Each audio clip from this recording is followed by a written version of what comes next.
नाज़रीन, एक ज़माने में अनवर मकसूद साहब से मेरी भी मुलाकातें रही। ये वो ज़माना है जब दुबई आने से पहले मैं मैनहट्टन वीडियो में काम किया करता था। मरहूम शिको बशीर साहब के साथ अक्सर अनवर साहब के यहाँ जाना होता। अनवर साहब उर्दू अदब का वो हीरा है जिसे किसी और ने नहीं, अनवर मकसूद साहब ने खुद ही तराशा है। आज इनका एक क्लिप उनकी गैबी इजाज़त के साथ शेयर कर रहा हूँ कि सितारों से आगे जहाँ और भी है वाली बात इनके सिवा कोई और नहीं समझा सकता। सुनिए और एंजॉय कीजिए। इस डंडे के साए तले हम एक हैं, हम एक हैं।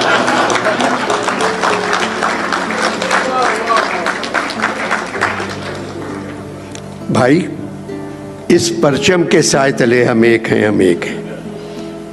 अनवर साहब किस परचम की बात कर रहे हैं? मरियम के अब्बा का परचम,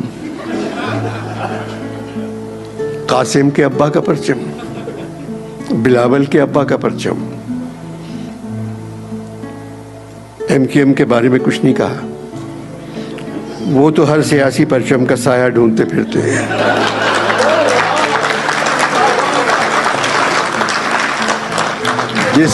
जिस परचम के नीचे जरा सा भी साया मिल गया वो खड़े हो जाते हैं।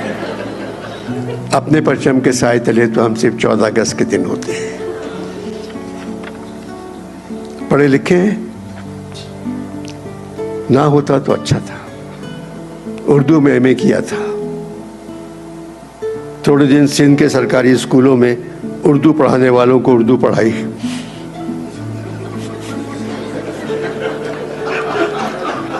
फिर जब वो मुझे गालिब के अशार का मतलब बताने लगे तो डर के मारे मैंने सिंधी सीख ली।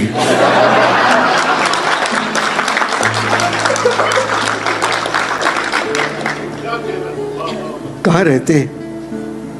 गालिब के डिज़ाइन का एक बेदरो दीवार सा क्वार्टर है। दिन भर घूमता रहता हूँ।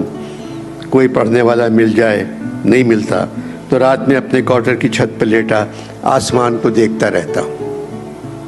आसमान में क्या देखते हैं अनवर साहब? 3 स्टार, 4 स्टार, 5 स्टार।